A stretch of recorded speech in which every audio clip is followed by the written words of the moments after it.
Olá, turma, tudo bem com vocês?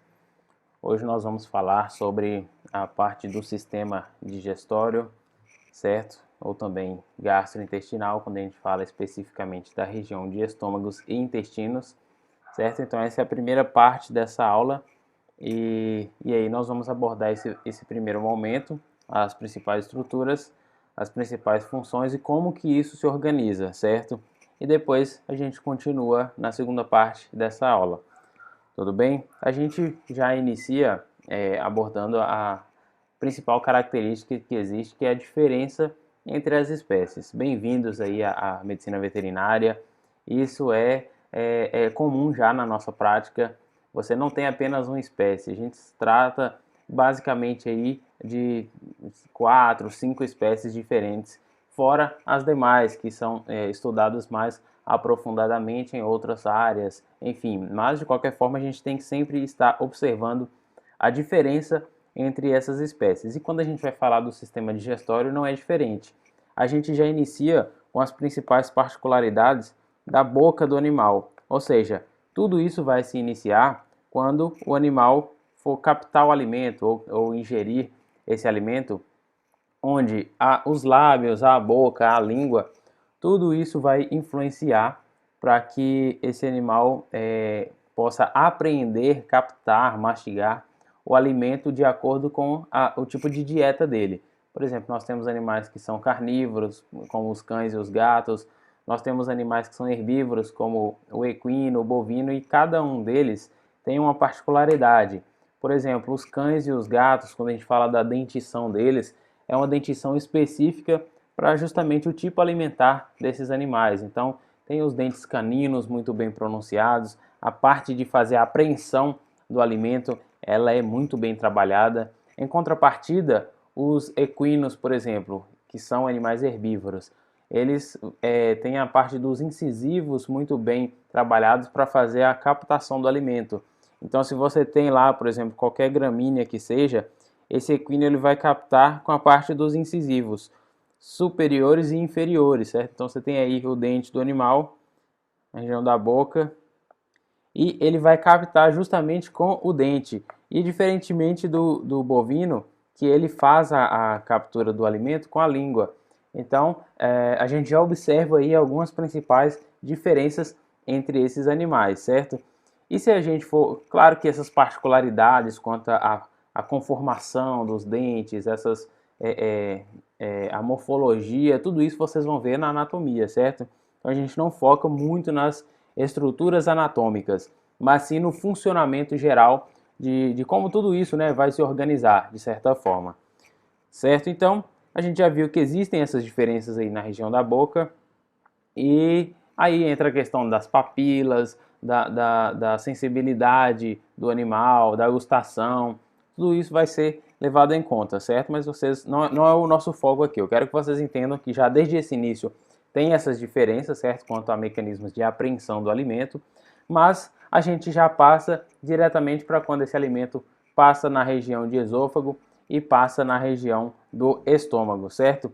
O esôfago é importante a gente ressaltar que a partir dele já existem os movimentos peristálticos. O que seria esse movimento peristáltico? O alimento chegou lá da região da boca e vai passar para o esôfago, certo? O que é esse esôfago? O esôfago nada mais é do que um órgão que vai fazer vai transportar o alimento que estava na cavidade oral para a região do estômago do animal, certo? Isso em todas as espécies. Então esse alimento que estava lá na boca vai passar no esôfago e a partir daqui ele já tem a presença da motilidade, certo? Dos movimentos peristálticos, do peristaltismo. Então quando a gente fala disso, de motilidade, de movimento peristáltico, de peristaltismo, a gente está falando dessa movimentação que existe na mucosa desses órgãos, certo? Na verdade, na parede dos órgãos. E essa movimentação é de extrema importância para que o alimento consiga passar. Ou seja, até o momento que a apreensão, a mastigação e a deglutição, quem é responsável é o animal, ou no nosso caso a mesma coisa. Você que é o responsável aí quando você vai fazer a apreensão do alimento, mastigar e deglutir. A partir dali você não consegue mais ter um controle sobre isso. E como você iria ordenar isso? Por exemplo, esse alimento tem que passar, agora ele tem que parar. Não. Quem já faz isso é o próprio organismo, certo? Então já existe essa motilidade, que é um movimento que é feito automaticamente, sem que a gente precisa ter ciência disso, certo? Ou coordenar isso, que faz parte do sistema nervoso autônomo, que é uma parte onde a gente não tem tanto controle assim, certo?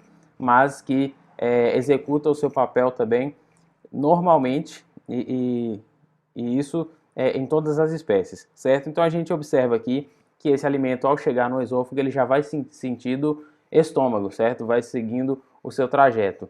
Quando a gente fala aqui do aparato gastrointestinal, do sistema digestório, nós podemos, vocês já viram lá a nomenclatura na anatomia, mas a gente pode usar a nomenclatura de cranial ou caudal, certo? O cranial que está à frente, caudal o que está atrás, e a mesma coisa pode ser oral e aboral. Ou seja, quando a gente fala de sistema digestório, a gente pode usar oral para o que está cranial ou no sentido da boca e aboral para o que está caudal ou no sentido da cauda, certo? Então tem essa diferença aí de oral e aboral que pode ser utilizado neste contexto, certo?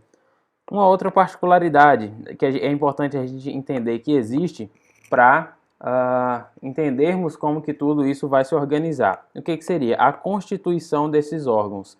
Quando a gente fala aí do sistema gastrointestinal, ele vai ser constituído basicamente por estruturas que são semelhantes em todo o seu trajeto. Vamos exemplificar o que eu estou querendo dizer aqui para vocês. Vamos supor que eu fiz um corte transversal aí em uma víscera, certo? Uma víscera intestinal. O que é um corte transversal? Se eu tenho meu braço aqui, se eu fizer um corte transversal, eu vou cortar nesse sentido. A mesma coisa, imagina que tem uma víscera intestinal, ou o estômago, ou o esôfago, está nesse sentido. Você vai fazer um corte transversal a ele. E aí, por isso que a gente vê dessa maneira, certo? Se fosse o contrário, se fosse um corte longitudinal, a gente iria ver o órgão no seu sentido. Então vamos supor que aqui é a região da víscera, certo? Pode ser uma alça intestinal. E nós fizemos um corte nesse sentido aqui. Então o que a gente vai ver é esse círculo aí que nós estamos observando, certo? Ele vai ter basicamente 4 camadas. Quando a gente fala dessa divisão, ela vai servir, né, para ambas as partes aí do intestino. Então, internamente, a gente tem a primeira camada, que ela é denominada de mucosa, certo? Então, vou colocar aqui para vocês. Mucosa. Aqui é a luz do órgão ou lúmen, essa parte aqui, ó, certo? Essa parte interna é a luz do órgão ou o lúmen. Então, de dentro para fora, a primeira camada a gente observa que é a mucosa, certo? Essa mucosa, ela também vai variar de acordo com o local onde ela está, certo? Por exemplo, se é uma mucosa do esôfago, ela tem umas características. Se ela é uma mucosa na região do estômago, ela também tem características diferentes. E ainda, no mesmo órgão, ela pode apresentar diferenças. Por exemplo, no estômago do equino, parte da mucosa é glandular, ou seja, tem glândulas, e parte da mucosa é aglandular, ou seja, não tem glândulas. No estômago do bovino, do ruminante, que tem várias cavidades, parte da mucosa ela vai ser de acordo com um compartimento, depois de acordo com outro compartimento, e assim sucessivamente. Ela vai mudando de acordo com a determinada função dela, certo? Então, a gente já sabe que essa parte mais interna, ela é denominada como mucosa. Qual que é a outra aqui, ó? A gente já viu que tem a mucosa. Agora nós temos uma outra camada. Vou pôr aqui vermelho também. Não, ficou horrível, peraí. Uma outra camada. Mudei de ideia, peraí. Mucosa, vou pôr essa outra aqui, ó, de verde, só para diferenciar. De dentro para fora, lembra? A gente está falando da parte interna para a parte externa. Então a gente já viu mucosa. A segunda é a submucosa. Certo? A mesma coisa. Vai ter a variação a depender do órgão que está, mas a sequência geralmente é a mesma. De dentro para fora, mucosa, submucosa. Agora a gente tem uma terceira camada, que é a camada... Opa! que é a camada muscular. Então vamos lá.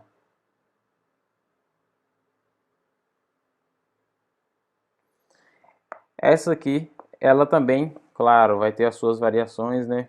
Então a camada muscular. Então nós temos músculos nesses órgãos, certo? Que músculo é esse? O músculo liso, diferentemente dos músculos que a gente tem no nosso corpo, aqui junto ao esqueleto, que é o músculo estriado esquelético. Dentre os principais tipos de músculo que existem no corpo, a gente tem o músculo estriado esquelético, que é esse aí que tem nos seus braços, na perna, enfim. O músculo cardíaco, que é o do coração, o miocárdio, e o músculo liso, certo? Os principais. O músculo liso, ele está aí presente, nesse caso nosso aqui que nós estamos falando, nas vísceras, certo? Então, nessa parte visceral, a gente tem a presença do músculo liso. Por que eu tenho músculo nessas vísceras?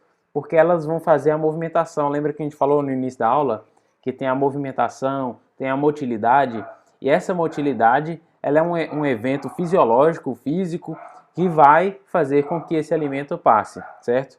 Tem um cachorro do vizinho aqui que está latindo bastante, então se acostumem a isso, porque não tem como fazer nada com ele.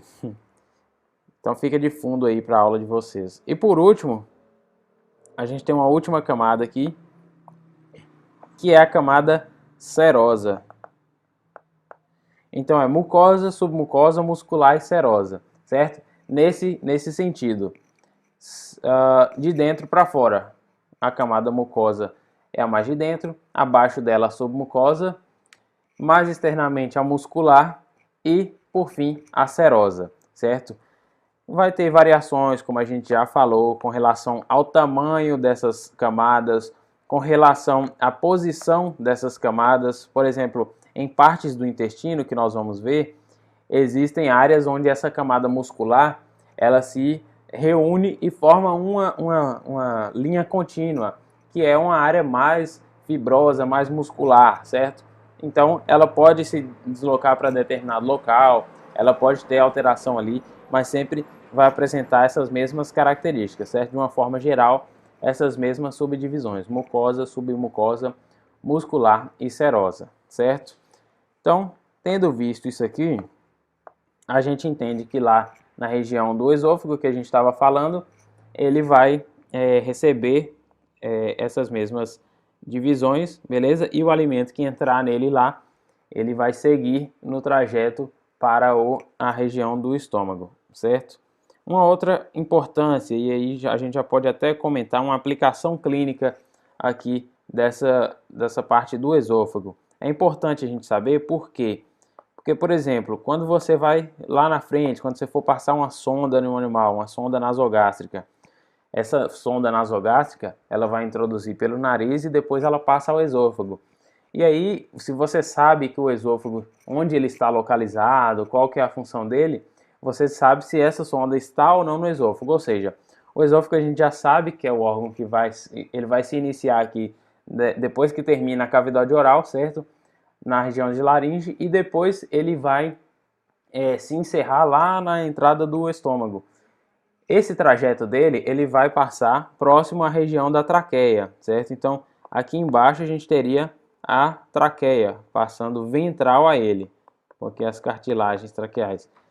E em um determinado momento ele se lateraliza para a esquerda. Então, você observa quando você passa a sonda, do lado esquerdo do animal, você consegue observar essa sonda passando, certo? Então, é uma particularidade aí da fisiologia e da organização desses órgãos que faz com que você saiba já levar um possível exame clínico, um exame complementar, ou até mesmo, né, nesse caso da sondagem nasogástrica do animal. Beleza? Então, a gente já viu aqui esses principais tópicos aí com relação ao esôfago. E aí, depois que termina essa parte do esôfago, ele vai desembocar, né? Ele vai se encerrar na região do estômago. Então, tudo isso aqui que a gente tem é estômago. O estômago vai ter uma diferença muito grande dentre as espécies, certo? Com relação ao tamanho, à forma, à função. E aí, algumas características são semelhantes, como na entrada da região do estômago, a gente tem um músculo esfinctérico, um esfíncter.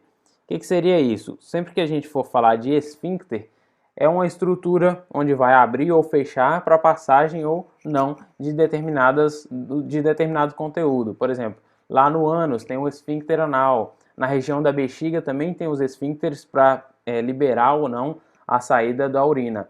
E no caso aqui do estômago, a gente tem na entrada do estômago já um esfíncter que se chama cárdia. E na saída a gente também tem um esfíncter. Então ele também vai, é como se fosse uma válvula, que fica lá na chegada e outra na saída. Ela abre para o alimento chegar e fecha para ele não voltar. Abre para sair também fecha para que não haja essa volta. Esse esfíncter da saída é o piloro. Esfíncter pilórico, certo?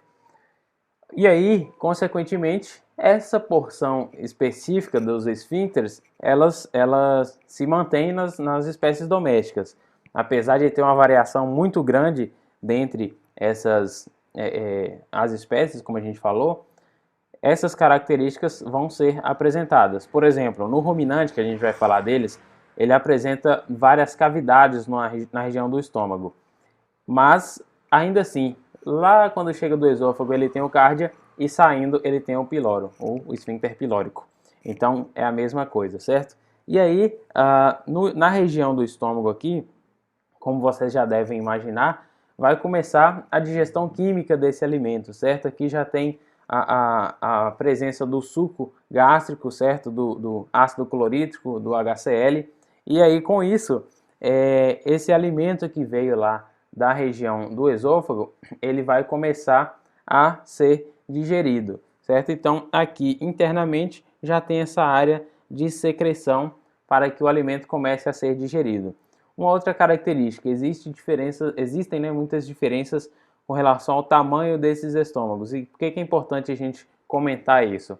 Porque, mais uma vez, se você vai lá fazer uma hidratação enteral nesse animal, o que é isso? Hidratar é você repor os líquidos que esse animal perdeu, certo? E aí, se você vai fazer interal, é que ele vai para a via interal. Então, você faz com a sonda gástrica ou nasogástrica e joga direto no estômago. Então, você tem que saber as principais características para, por exemplo, um estômago de um equino tem em média aí 5 a 10 ou 18, mais ou menos assim nessa média, a capacidade em litros. Então você não vai chegar e vai botar 40 litros dentro do estômago de um equino, sendo que ele não suporta, certo? Então é importante a gente já saber dessa característica também. Só com relação à sua conformação, ele vai apresentar isso aqui, vocês vão ver na anatomia, por isso a gente não aprofunda. Então ele vai apresentar duas curvas principais. É muito fácil, você quer errar, mas você não consegue. Por quê? Ó, você pensa, ó, essa curva aqui é maior do que a outra. Então como ela chama? Curvatura maior. Curvatura maior.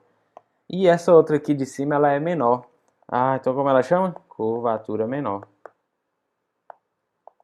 Então, sem grandes segredos, certo? Fácil, fácil. Beleza? Aqui, aí a gente já pode fazer um outro desenho representativo. Bom, a gente pode agora ver, no caso, o estômago do equino, certo? Que, como a gente falou, existem já algumas particularidades dentre eles. Então vou fazer um desenho representativo aqui do estômago. Aqui chegaria a região do esôfago. O esôfago vai se desembocar aqui, certo? E aqui ele vai sair para o intestino delgado. Vou pôr aqui intestino delgado. Através do duodeno, mas nós vamos chegar lá nele. Lembra que a gente falou que tinha lá uma válvula, né, de entrada e uma de saída? Então, aqui também vai ter, que é o esfíncter cárdia e na saída lá o esfíncter pilórico, certo? Mas aqui a gente tem uma particularidade. No estômago do equino, esse esfíncter cárdia, ele é muito mais forte, muito mais rígido. E as fibras dele, elas passam na transversal, igual vocês estão vendo aí, ó. Elas meio que se cruzam entre si. E aí, por isso, ele apresenta essa região da entrada do estômago muito bem fechada. Então é por isso que a gente ouve falar que o equino ele não vomita. E tá certo, ele não vomita justamente por causa desse amigo aqui, ó, o esfíncter cárdia. Ele, no caso do equino, ele é muito forte e aí, consequentemente, ele não deixa esse alimento que está na cavidade gástrica, voltar, certo? Ele não volta para o esôfago. E no caso dos outros animais, eles voltam. Por isso que o animal consegue vomitar. No caso do bovino, ele tem que voltar esse alimento, porque ele faz um processo que se chama ruminação, que a gente vai falar dele, certo? Então, saindo aqui, a gente já observa que tem também o esfíncter pilórico. Opa. Deixa eu botar só pilórico, vocês já sabem.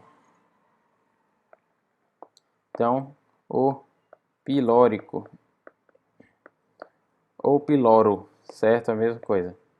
Aí, tendo isso em mente, a gente já vem para as principais diferenças do estômago desses animais. O que seria isso? No caso do equino aqui, ele é dividido por uma margem, uma estrutura que é macroscopicamente visível. O que é macroscopicamente visível? Se você olhar a peça ou o órgão do animal, você consegue ver com os próprios olhos, sem precisar de algum auxílio de microscopia, algo do tipo. Essa divisão aqui, como a gente disse, é macroscópica, é nítida, e ela vai dividir a porção interna do estômago em duas partes. Essa primeira, onde chega o alimento, ela é aglandular, e essa outra porção é a glandular. Se é aglandular, consequentemente, ela não tem a presença das glândulas. Se ela é glandular, consequentemente, ela tem presença de glândulas. E aqui nós não falamos que tem a secreção do ácido clorídrico, do HCl. Então, ele também vai já executar a ação nesse momento aqui. E aí essas glândulas, elas vão secretar também, no caso, muco, que é importante até mesmo para a proteção desse órgão, certo? É tanto que quando vocês forem ver, por exemplo, alguns fármacos, alguns medicamentos que a gente usa, pode muitas vezes causar a diminuição da produção desse muco, e aí o ácido que tem na região do estômago pode corroer essa mucosa dele, e aí causar, por exemplo, a presença de úlceras, certo? Então, voltando aqui, a gente tem essa divisão da região aglandular para a região glandular. Essa divisão aqui, ela vai se chamar margem pregueada, certo? Ou marcoplicatus, um outro nome. Não precisa não, margem pregueada é mais fácil. Mas vocês podem encontrar também na literatura como marcoplicatus, certo? Sendo assim,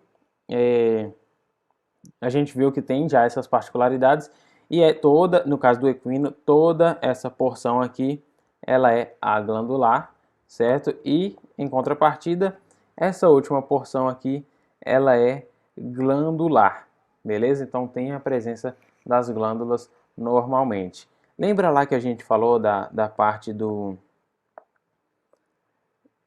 das divisões? Aqui a gente não tem uma curva, aqui a gente não tem outra curva. A mesma coisa aqui, ó, curvatura maior, curvatura menor, beleza? Não tem grandes segredos. Se a gente for mudar agora para o bovino aí já temos grandes diferenças. O bovino, ele é popularmente conhecido aí por ter 4 estômagos, certo? Existe uma diferença, né, de classificação, que é o animal que é monogástrico, que tem apenas um estômago, e o animal que é poligástrico. Só que esse termo poligástrico, ele não está mais tão utilizado, está caindo em desuso, justamente porque quando se fala poligástrico, o que você imagina? Que é um animal que tem vários estômagos. O termo correto que está sendo utilizado é pluricavitário. Então, o bovino, o ruminante, de uma forma geral, ele é um animal que apresenta o seu estômago pluricavitário, ou seja, várias cavidades, certo? É o mesmo estômago, porém com várias cavidades que se diferenciam entre si. Então, se a gente sabe aí que popularmente o pessoal fala que ele tem 4 estômagos, a gente vai ter 4 cavidades que nós vamos observar, certo? Então, a primeira delas aí, e a maior, certo? É a região do rumen.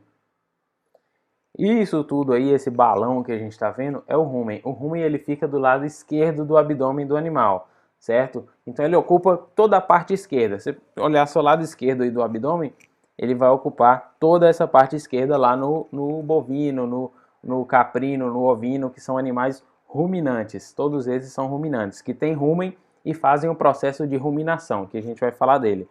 Então, essa primeira porção é o rumen. Lembra que a gente falou lá que tem diferença nas mucosas? Ou seja, a parte interna para a parte externa. A parte interna é a mucosa, a parte externa é a serosa. A mucosa ela vai se diferenciar de acordo com o tipo do órgão, certo? Então, no caso do bovino aqui, o que a gente tem que entender? Qual que é a importância dele? Qual que é a função dele?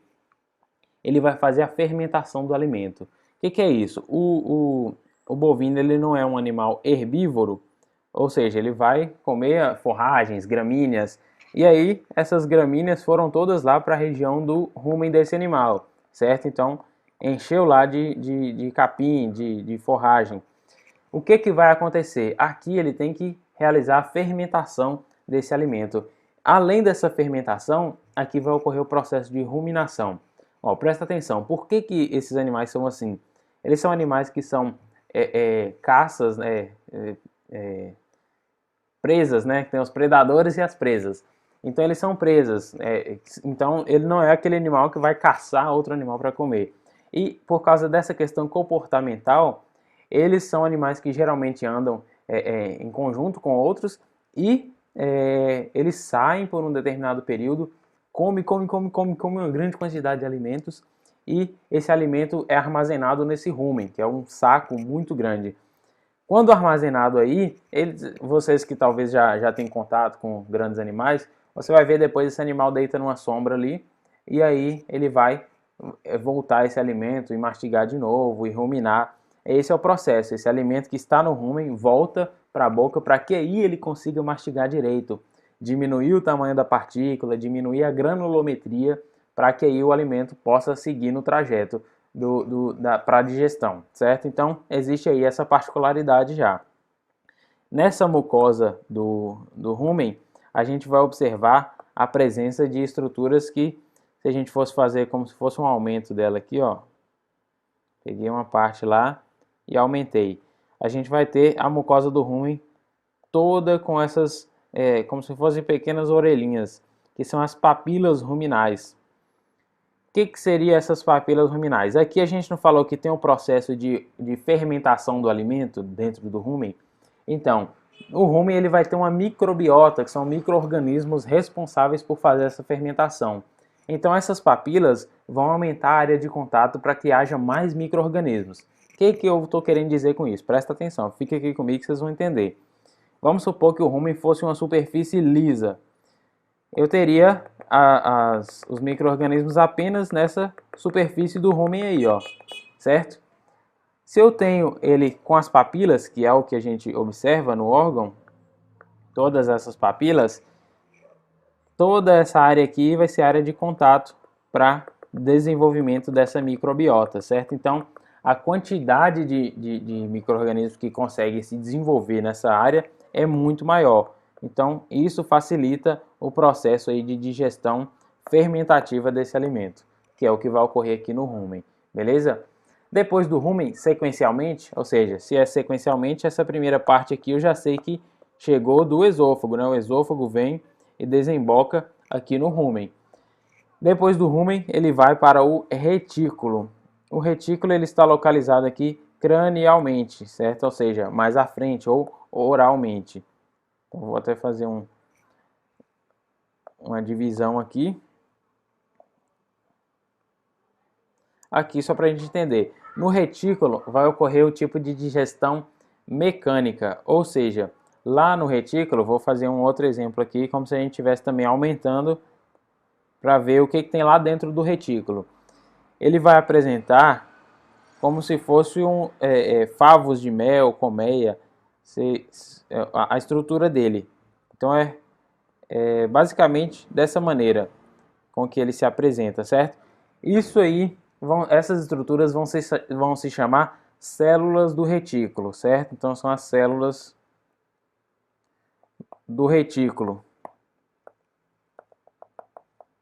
Além disso, essas paredes aqui, ó, quando junta toda essa estrutura, forma uma célula do retículo. Mas cada parede dessa aqui é uma crista. E nas pontas dessa crista vão ter pequenas bolinhas que vão ser responsáveis por fazer a trituração mecânica desse alimento. Essas bolinhas vão ser as papilas. Certo? Então a gente tem aí de importante as células do retículo, a crista do retículo e as papilas. Todos eles vão ser responsáveis por fazer a digestão mecânica. Então ele pega esse alimento, põe ali e vai triturando. Beleza? Depois a gente vai ter mais uma estrutura, que ela já se localiza do lado direito. Certo? Então tudo isso aqui que a gente está vendo está do lado esquerdo. E no caso do retículo aí está cranial, está na frente. Agora a gente vai observar, eu vou colocar ele aqui, mas vocês entendam que está do lado direito, está do lado de lá. É uma estrutura um pouco mais circular, que é o omaso, certo? Então a gente já viu que aqui é o rumen. Aqui, vou puxar, é o retículo. E aqui é o omaso. O omaso, popularmente, ele é conhecido como livro. Por quê? Ele vai ter a presença das folhas, das lâminas do omaso. Então, vou fazer aqui, ó, vamos abrir ele. É como se eu tivesse lá dentro várias lâminas, certo? Na próxima aula, quando eu estiver aí com vocês, eu mostro para vocês as fotos para ficar mais fácil para vocês entenderem. Aqui eu quero que vocês entendam o tipo de digestão que ocorre também, que é a digestão mecânica também, certo? Aqui já tem um pouco de absorção de líquidos, mas dentro do processo de digestão, ele vai fazer a parte mecânica, porque nessas lâminas, nessas folhas do omaso, ele vai fazer também essa parte de triturar esse alimento, certo? Então já foram 3 cavidades, rumen, retículo, omaso e por fim o abomaso. Vou pôr ele saindo para lá. O abomaso, popularmente aí, ele é chamado de estômago verdadeiro. Vou deixar esse aqui, porque ele está do lado direito. Então eu vou deixar ele aqui como se fosse atrás do rumen. Ele está lá do lado direito. Por que ele é estômago verdadeiro? Porque aqui já tem a digestão química, aqui tem a secreção do HCl, do suco gástrico, que é o que a gente viu lá, que acontece nos outros compartimentos. No caso, nos outros compartimentos não, nos outros estômagos dos animais, certo? E aí no caso do ruminante, vai ocorrer especificamente aqui. Então esse último aqui é o abomaso, certo? E aí, sequencialmente, a gente já entende que tem rumen, retículo, omaso e abomaso, certo? É a forma sequencial. Então aqui ele veio lá da região do esôfago e aqui por fim ele vai sair para a região do duodeno, que é o intestino delgado. Então a gente sabe que nessa entrada aqui vai ter o esfíncter cárdia, certo? E nessa saída aqui o esfíncter pilórico. Tranquilo? Sem grande estresse. E aí, por horas, eu quero que vocês entendam como que se organiza, né, essas principais diferenças aí do estômago dos animais e quais as principais funções deles e como que começa a ocorrer esse processo desde o alimento entrar na boca e chegar até a região do estômago. Nessa próxima aula agora, a gente já continua esse assunto e fala também da parte intestinal, beleza? Então, bons estudos aí para vocês e aquele abraço.